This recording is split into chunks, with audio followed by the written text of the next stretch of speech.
Good afternoon, everybody. My name is Chip House. I'm the Chief Marketing Officer here at SharpSpring. Thank you for joining us today, and welcome to what we believe is going to be the first in a lengthy series called Agency Revenue Rockstars. And we're really excited today to be able to highlight not only just a successful agency and an incredible entrepreneur today, but also somebody who is a marketing automation rock star. We term them an agency revenue rock stars.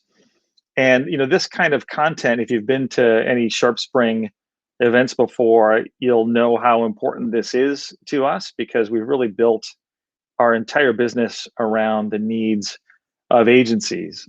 And we think of our platform as a revenue growth platform, and it really provides agencies and your clients all the tools you need to grow revenue. And all of these tools work together across sales and marketing automation, from landing pages and forms and email and drip campaigns to tracking and campaign attribution and the ability to manage leads as they come in through your sales team. So we've got about 2,000 different agencies we work with, about 10,000 different businesses on the platform. But today, I'm super excited to talk about our special guest, and that is Sheena Graham. And I think we're going to bring up a slide here of Sheena. So Sheena, like I said, is an impressive founder of REAS Marketing, Real Expectations Achieve Success, and I'll ask her a little bit about that name. Her agency focuses on email and marketing automation for financial, technology, SaaS, and e-commerce industries. She's been a SharpSpring partner for about 3 years here, and she's a marketing strategist by day and a soccer mom by night and by weekends. And today we're just really excited to have a discussion here and a Q&A together. And so let's go ahead and bring up Sheena. Hi, Chip. Thank you. Thanks for joining us today, Sheena. Good. How are you doing today? I'm doing well. Thank you. It is cool in Atlanta today. Cool and calm in Atlanta. It's very cool and calm here in Minneapolis. So yeah, yeah. I'm glad you're doing well. So you and I had a chance to meet, a little bit earlier this week and get to know each other a little bit. But I was first wondering just about you as a business person and entrepreneur. I mean, has that always been sort of a strength of yours? Have you always been an entrepreneur? How did you decide to start your own agency? Just kind of take us through that journey and what that looks like. Sure. So I've always wanted to be an entrepreneur. I just didn't know when it was going to happen. And I knew that I really liked marketing. I had a boss way back when I first started in graphic design, and she was a marketing director. And I loved how she was able to put things together and make the whole thing work. And I wanted to be that orchestrator almost. And I've done it in many other positions, but I realized that I was able to listen to a company and be able to diagnose some of their issues. And I wanted to do that for other companies. And it naturally occurred. And over time, I just decided a day job was just not cutting it anymore. And helping businesses was just more adventurous for me. So that's how I made the jump from one to the other. So you felt kind of like a natural entrepreneur. You didn't like having a boss type of thing. Is that No. why you said that? No, that was never it. Because No. I think your clients are your boss anyway, right? So Yeah, like you trade one for many right. in this case. But around 2012, I just wanted to be more flexible with my time and work with different people and work with different industries, and that just appealed to me more.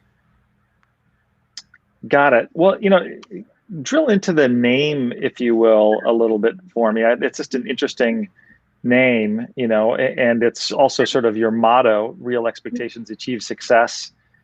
Tell me about, how you arrived at that name. And, I know that there's sort of kind of a double meaning to it, I think, if you want to share that, feel free. So at first, most companies when you're starting a company, they always ask you, what's your why? And for me, my why was my family, and obviously Oh, the people that I want to work with. So the initials, love that. The S is actually for Sheena, Ethan and Aiden, and at the time Ricardo. So therefore, that's how the family, all of our initials end up being the name. And then we wanted to make sure that we could, send a message to our clients. So it was real expectations, achieve success, and that's what we want to bring to our clients.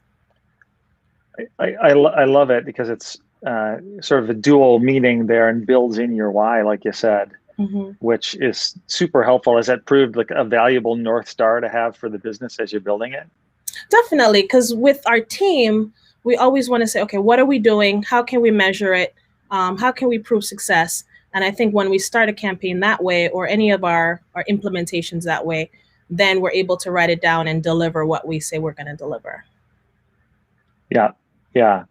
Well, and so I mean, you've learned this business and grown it, right? There's a number of people in your agency. It started out with just you, I believe, right? Yeah, with myself, we had 2 people for a number of years, and then we've grown to almost 10 now. On both the email side, content design, we're almost a full service when it comes to email and marketing automation. Yeah, congratulations on that growth. That's super great. Exciting to see. So you mentioned a little bit about the early days of the business, but talk about the services that you offered initially and kind of how they evolved over time, if you would. You shared some of that with me earlier this week, so I think it's helpful. Sure. So we noticed that with SharpSpring, you were offering the email platform to begin with. And what I realized was a lot of the companies that were smaller, medium-sized companies were still not mature in their email marketing. So we started teaching them, doing the services for them, but then we also wanted them to be able to reach out to their other contacts in other ways. As the time has gone, their consumers or their contacts are starting to communicate in other ways. So we've evolved to SMS, we've evolved to chatbot, pop-ups. We've done pop-ups to make sure that wherever your audience is coming from, we're able to capture that. Especially with SharpSpring keeps adding new features, we make sure that the client is using all the features. So we'll do the like the social through the post so that we can see who is interacting with the social post, so we can add that to the lead score. We can add them to a list, chatbot lists, and so on and so forth, even integrating the SMS platforms through Zapier so that we can get the contacts without an email address, the same message that they would get if they were an email contact. Got it. Yeah. And so I know that you've sort of specialized over time, Sheena, in a few different industries like financial and tech and SaaS. How did you arrive at that? And is there anything unique about those industries that you're kind of learning as you support those customers in those spaces? I mean, obviously there's financial services is an industry with a kind of a broad array of types of customers, and with a very important eye on the bottom line. I'm sure there's some demanding bosses, as you said. Yes. Yeah. For the financial industry, we realized that we had to be very compliant. We were dealing with like legal teams to make sure content was compliant. Equity firms, those type of companies, they have a niche audience and they have a niche message, and that appealed to us. E-commerce, on the other hand, was fast paced. We can plan a schedule. We had to move very quickly. And you can tell some team members love the fast pace, and some team members like the whole nurturing, from awareness to getting to know them and nurturing, and then asking for the sale, whether it's a consultation or a scheduling a meeting, right? So we've been able to juggle both sides of the business. E-commerce, I feel like for an email marketing firm, since we don't specialize in the other stuff, is repeat business. So that was one of the things that we enjoyed about e-commerce. There's a sale every month. Sure. With B2B and the financial services clients, we were trying to nurture based on different value adds, different ebooks, different infographics, more content value driven processes, but they take time. So those clients could be slower at times, but their deals were higher value. So our services was just as important for them as it would be for an e-commerce client. Sure. So it sounds like you do, a lot of work kind of throughout the funnel, right? Is there a specific area that you really love? Is it whether it's new lead generation, or do you really kind of focus and specialize on helping your customers kind of optimize in the middle of the funnel or anything like that? Yeah, well, we've seen clients come in and know nothing about email marketing. So we love the education and we get excited because we know you could do this and this, so we're able to really introduce them to new things. When it comes to the strategy of it, and being able to, we do a lot of audits for clients as well. So we can tell them what they're missing, what they could improve on. You said optimization. We set workflows and forget them. Like we look at them every month. We look at them every quarter. We look at which emails are performing and move them up or down depending on how they're performing, changing CTAs, testing. So we really want to focus on the strategy, focus on getting the message across, and how we can get more leads and conversions is always our goal. Yeah, makes sense. I mean, there's a lot of existing other SharpSpring partners on the call, right? And I think, everybody has their own niche and focus. And so it's just kind of nice to know and ask that question. Along those lines too, I mean, I know that you've had great success growing, as we talked about, and, it's really helpful to kind of hear specific stories, about customers that you've helped and how you've helped them, kind of from, frankly, how you landed them, as a client in the first place.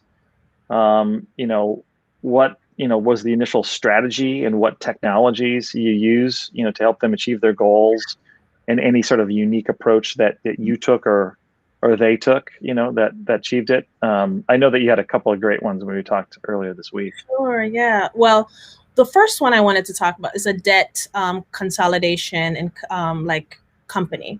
They're in Southern California, and they were totally a sales-driven company. They had a ton of salespeople calling from direct mail and from their website. So with that client, it was a referral. We had a client that had worked with us before and moved to this new company. And he said, they need you, come on over here and do a pitch. I happened to be in California at the time. So I walked over, did a small presentation, but the goal was, they said email would never work. So I said, well, give me 60 days. I'll even do something better. SharpSpring offers a 30-day free trial. So you won't even have to pay for the first 30 days while we set up the platform. That's one of the things if you're trying to, win a client. Once they see how powerful SharpSpring is in those 30 days, it's a really easy sell. So we were able to pitch them on, SharpSpring. And then we were able to get them on retainer for, 60 days, setting them up. And long story short, they were able to decrease their sales team. We were able to increase their conversion for their direct mail and for their landing pages. And right now, SharpSpring is the driver of their leads for the last 2.5 years that they've been on the platform. Another interesting thing is we learn every day as an email marketing agency. It's not a one shoe fits all for your clients. We were used to sending 3 emails per campaign. We noticed in this industry that we needed to send either text emails or HTML. So we did a lot of testing, and we figured out that if we were to send an email every day for 7 days, which is a lot for me, it actually worked in this industry. 54% open rate, click-through rates, and then the team was able to call the people that were truly interested, and not many people fall through the cracks. So that was a learning moment for me, but also a learning moment for the client, because now email is a big part of their business. Yeah, I think you had mentioned something earlier on just about how you won that business initially with sort of a bold proposal, like, if I can increase your business X%. Yes. I don't know if you care to share more about that, or if that's been a successful strategy broader than this, but I think it's super interesting for other agency leaders. Well, you know why I was able to make that bold statement is because the person working there had worked with us before. So he was able to tell us most times you won't know how much a client is losing. So I Mm-hmm. said, if I can move your company by 5%, increase sales by 5%, what would that mean for you? And he said $500,000. And we were able to quantify that. So once we were able to say that is our goal, 5% for me is a numbers game when it comes to email marketing, right? We get enough people Mm-hmm. in, they're qualified, we have the right messaging, it's going to happen. And we also worked on a lot on deliverability, so making Mm-hmm. sure that no purchase lists, leads were coming in properly, because as much as we want to promise results, we also have to have the right people to be able to do that. And they were able to listen to us and move in that direction. And it worked. It worked. They've been with us 2.5 years. They're still happy. And they're not planning to go anywhere else but with SharpSpring. So that's Yeah. I love it as a lead gen tactic. I mean, you're sort of putting your money where your mouth is, and you're sort of not guaranteeing, right? But you're confidently stating that you can help them get to where they're wanting to get to. Mhm. When we first talked too, I thought it was interesting that you had highlighted there was actually a daily email, as you just said, that one, and we just had a question come in about that from Kevin saying what type of industry can benefit from such an aggressive email marketing campaign. And I think there's some unique elements to somebody in the debt consolidation Mhm. Mhm. space, maybe. But what are your thoughts? Well, for us, there's a lot of industries that have the same need. And it's because if a client has too many options, the quicker you get to them, the better. And that's what we learned, because we were sending HTML emails with frequencies once a week, every 3 days, every 2 days. My main goal when I was sending emails daily is we were not getting a higher unsubscribe. People were not marking us spam. And then we weren't losing the engagement. So Mm-hmm. with that client, every day that went by, we saw a drop off in conversion. So the first maybe 3 days was the most important for them to make a decision whether they were going to go with my client or going to Google somewhere else and find out. Because at this rate, they're shopping and Mm-hmm. they need to get someone on the phone instantly. So anything that is student debt, what else would I say? Like if you work with smaller services like plumbing, um, any service-based business that's local, seem to need a more aggressive, email platform. E-commerce is very aggressive. But with this client, we also noticed that text emails work and sending from a real person worked as well. So once a lead came in, we auto assigned them and sent a direct message as a text message, whether we designed it in email, but we made it look like it came directly from their Oh, Outlook. mm-hmm. And that made sense because now they had a person to refer Right. to. So that made a big difference. I hope I answered your question. No, I think you did. I mean, I think there's a lot there. During our agency acceleration series this fall, I think we had a number of agency thought leaders, just talking about how important it is to email as if you're emailing like a human between humans, and just that kind of interpersonal interaction is super important. I think the other thing that's interesting is if you think about relevance and the importance of that in email, right message to the right person at the right time. Mhm. There are just some industries where the time relevance Mhm. is sort of heightened, right? And so you can get away with that kind of frequency Mhm. potentially. Yeah. I think that's cool. Um, and a lot of people, frankly, wouldn't test into that, Sheena, or know that. Do you do a lot of A/B testing and things like that for your customers? Well, I do because I want to gain trust, right? So a client Mm-hmm. knows their industry a little bit more than I do. And I know they were calling every day in that instance, right? They were calling every day and they kind of felt like they needed to get to them as soon as possible. So sometimes as marketers, we have to get out of our own way. So I'll say, I'll test it. And, if it works, we'll go forward. If not, then maybe we need to go another strategy. So we did 2 streams to make sure we see which one would work better. But that was, for me, an eye opener. Never assume that, we know it all. I'm learning every single day. So Yeah. I love to test either to prove myself wrong, and or to tell the client there's a different way. But in either instance, the goal is still to help them make money and for them to grow. And I think as long as you stick with that goal, then testing is easy, right? Testing fast and quick. Yes. Mhm. That's, I think, as good as you are and become as a marketer, anyone, right? Testing is always relevant because you can never spot 100% which one is going to win because there's subtle elements you don't know. Definitely, definitely. Yeah. Well, it's fun to talk to another marketing practitioner about this stuff, Sheena. So, I mean, you talked about that situation and that customer. Do you have another customer story that you wanted to share? Sure. There's a software company in California, and in our last webinar, we had talked to one of your teammates, and they said SharpSpring was like a Lego box, and I totally agree. And this software company, Southern California, again, maybe because I lived there before, they're still a client with us. He always challenged us to do something totally different, whether it's, connect to his back office and, organize leads. And I'll make a joke. He always says, I'm your most difficult client, but you know what? Some of those difficult clients make you better, right? So you have to come prepared with your Q, your T's crossed and your I's dotted. And I tell him he makes me a better marketer because he asks all the hard questions and the hard tasks.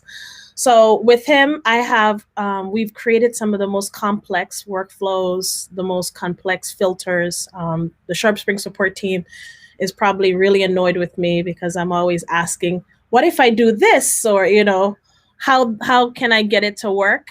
And I think SharpSpring's really good at allowing me to make the platform as personal to that client as possible. And I think that was one of the big things for that client. They're able to streamline everything. They do a lot of demos. They're a software client company. They have 4 different products. So each product needs its own flow, its own set of features, its own promotion. And we're able to manage the entire process from demo to purchase to renewal in a few short workflows. And I think that is one of the big things about SharpSpring. Not everybody needs to get that complex, but it's nice that you have that option. Yeah, I love the Lego box analogy. Yeah, thanks for that one. We might have to steal that for marketing purposes sometime. It's just a good visual to think about a platform and all the different elements can fit together to solve sort of a problem. So Definitely. That's neat. So with some questions are coming in, you're probably seeing them too here, Sheena. So I'll read this one here. I think it's from Micah. If you don't mind just going to questions here, I'm just going to read some of these as they come in. So what are the most challenging types of clients' industries on SharpSpring, and how do you manage that? Recommendations do you have for avoiding or overcoming those challenges? I mean, do you have any specific industries that you think are more difficult than others to manage? Sure. For me, when it comes to clients in different industries, I have this process of whiteboarding the platform. Sometimes if you take them away from SharpSpring, you're able to, communicate what the flow is. And we use, Lucidchart a lot to mind map. You can use other platforms. The most challenging types of clients are the ones that, for me, are last minute. So that one's hard for me. I don't think it matters what industry you're in. I like to plan ahead. I like to forecast. I like to think of the data. I like to look at those things. So it's been challenging for me to, almost help clients start being more, proactive instead of reactive. I don't think it's, an industry issue. It's more of a management issue. So we like to Lucidchart things. We work off of a 1-week sprint. So for the clients that want to see things done, we say, hey, if you tell us today, we'll get it done within, by next week this time. We'll be sending updates within the week to make sure it's done. we're big on a project management system. So we have due dates, deadlines, and we send clients constant communication. So I think as long as clients know what's happening, what's going on, then some of those challenges go away. And also being able to say no sometimes helps, Right. because we can't do it all. And my number one line for my clients is, I would like to sleep sometime this week if we can. So um, I'm just as invested in their success as my own. So I want to make sure that they know that as well. And I think as long as they know that, they will work within the limitations.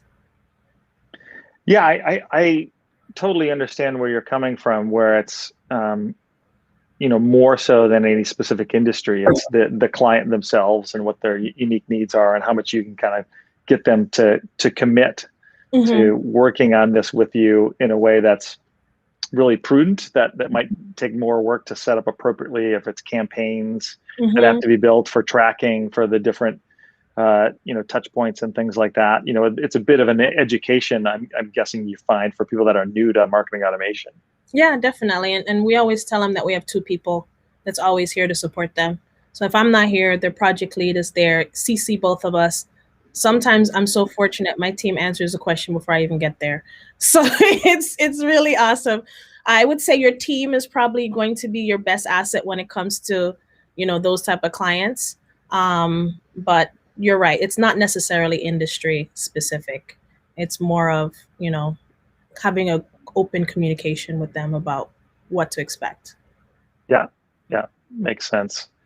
And some other questions are coming in since we were talking about email frequency. Just I'm curious, as an agency owner, I mean, you do some of your own prospecting. We learned a lot of agencies are kind of cobbler's kids. They don't, use the tools as much as they prescribe for their customers. But to talk to us about what you think about for emailing in terms of content frequency, building your own campaign as an agency. Sure. I have my own welcome campaign. So once a person comes in, there's a few campaigns, and I was guilty of that too, Chip. I was a marketer that didn't market for a while, right? We're too busy servicing our own clients. But we have these things called REAS days, where they're downtime for our agencies. And those are the days that we pack in as a team, all hands on deck. We have our own blog frequency. We have our own, we're starting social. I'm not a big fan of social, sorry. So now my teammates, they're saying, no, we have to do social. It's nice when your team also is invested in the marketing. So for us, a different team members assigned to a different part of marketing the agency.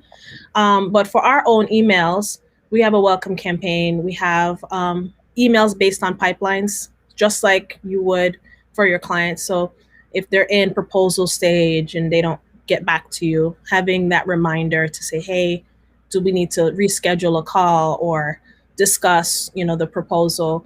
We have one if they're a new customer, what to expect, who's your project lead, those type of things. And I think we're starting a newsletter. I'm not big on newsletters. I like emails that have, something relevant to them. Newsletters are relevant, but I don't know if they actually read them all the time, depending on the business. For SharpSpring's emails, I like them because they're feature requests, and I want to, look at all the stuff and things like that. So it just depends on what your agency is going to do. We've done emails for other agencies because we sometimes help other agencies, and once a month seems to work. And it seems to work a lot for clients that or agencies that are doing a lot of services, like if they're doing social and Google ads and those type of things. It works a lot. For us, it's big on email marketing, deliverability, GDPR, canned spam, staying compliant. Those are what we try to communicate to our clients. Sometimes we send an email just because we know there's an issue with a few clients, and we feel like all the other ones need to know it as well. Sure. Yeah. I'm guessing when you talk to customers, a lot of them are sort of newbies relative to things like privacy and deliverability. So you're kind of educating them from scratch. There's a question that came in that makes me think of that also from Bill, just talking about beginners are on SharpSpring, or beginners on marketing automation, period, I would say.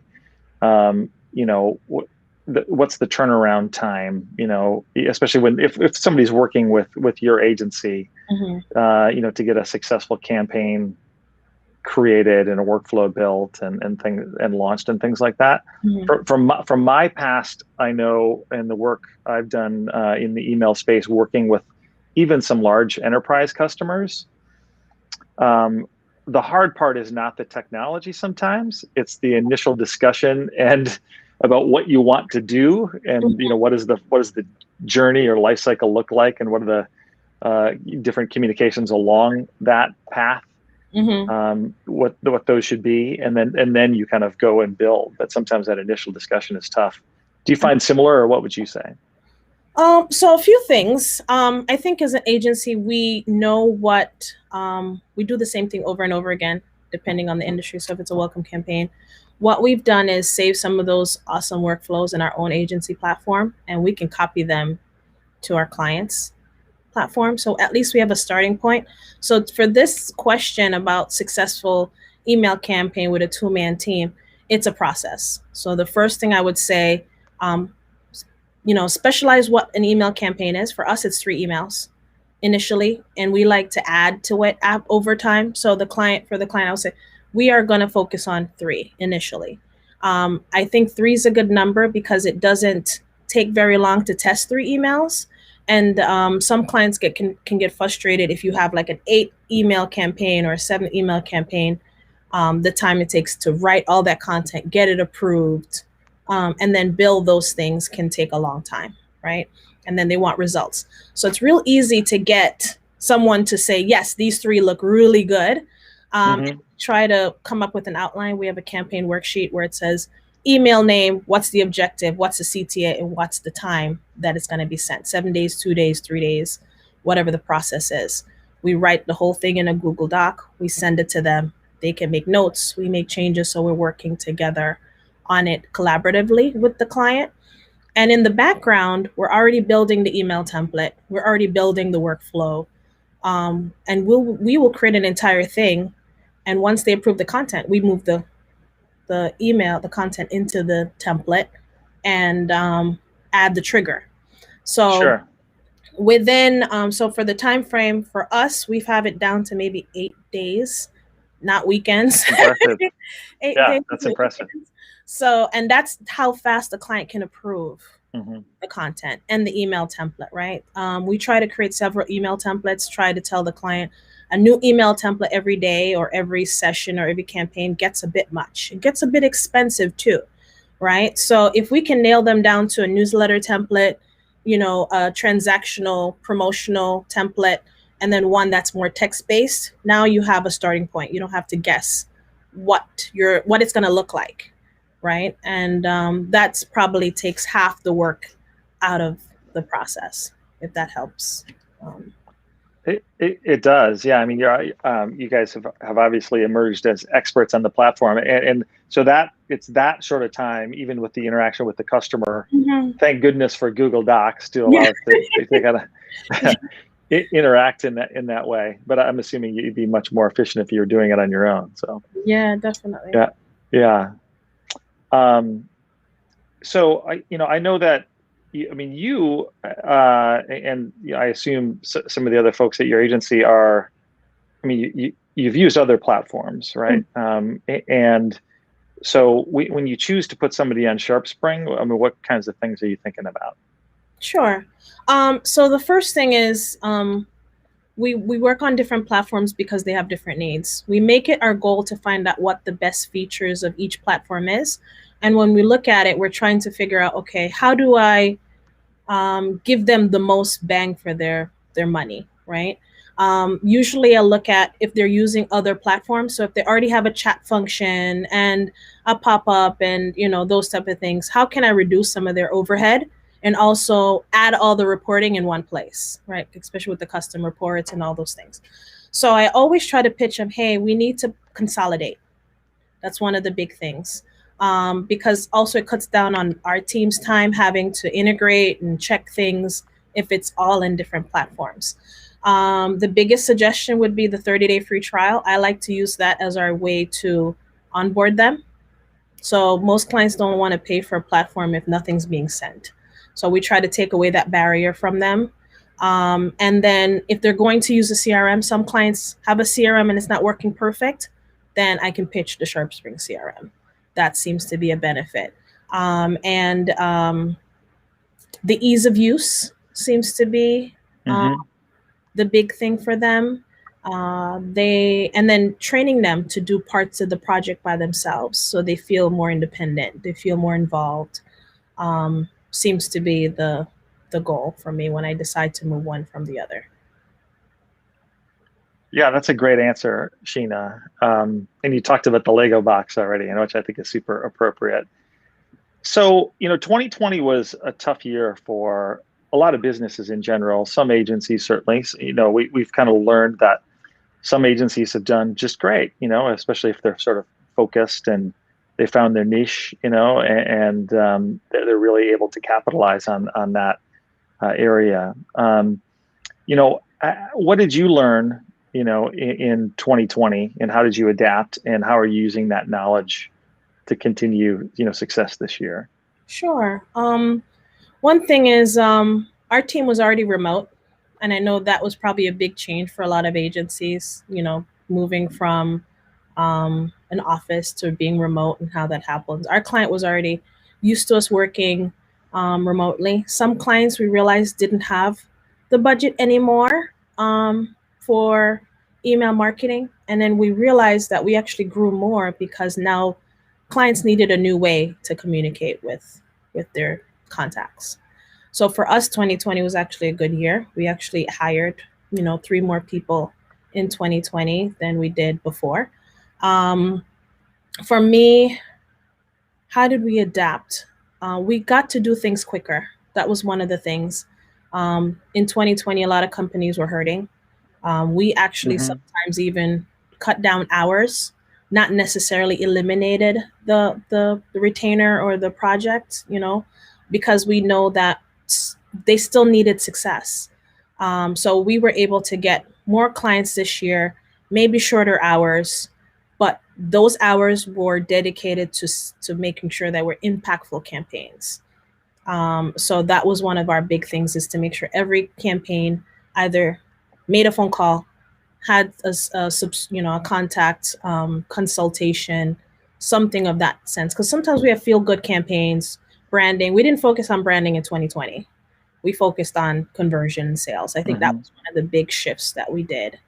And for 2021, we've focused on shortening our time frame on getting things done, because we realized that when clients were asking a lot of questions about things, it's because maybe revenue was taking a big hit, or they didn't want to let go of their teammates, or those type of things. So we wanted to make sure that they needed us, and we were making a difference. And so that carries on into 2021. Yeah, that is super helpful. Do you have a broader set of recommendations, you think, for your fellow agency leaders that are on today's call for, what you, based on this, what you just shared, how they should think about 2021 and being successful themselves? Sure. I think in 2021, sometimes we like to stay in our own comfort zones. I like financial, I like e-commerce, but I've seen different industries that still need the help. So I'm not afraid to, tackle a new industry. Sometimes we like to stay with only legal or only those type of things, because it's repetition and we can do this in our sleep. We like the different variations. Don't be afraid if a client only wants to stay for 6 months. What we've noticed is that client leave, they mature, and then they come back to us. So I would say always leave the relationship with your clients, even if they're, leaving on a good note. We've done that. We've done audits for our clients, which was big, because sometimes clients are asking us, what do we do next? Those type of things. So we've actually taken the time as a team and went in and did audits for all of our clients and say, Mm-hmm. it's not even paid, but this is what is happening in your system. These are recommendations.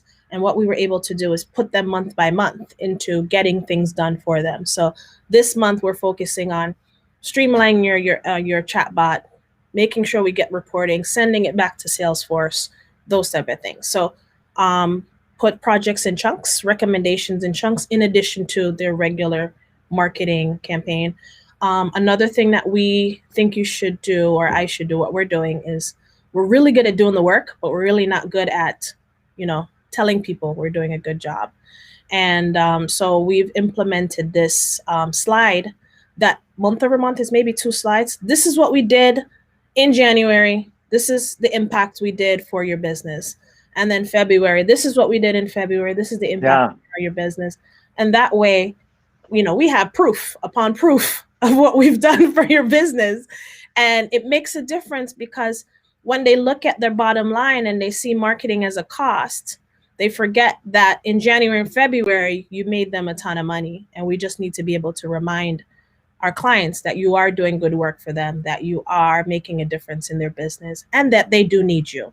And I think that's a big thing, because I know marketing sometimes can be seen as a disposable expense. And in 2020 and 2021, it was not a disposable expense. It was very relevant and very needed. Yeah.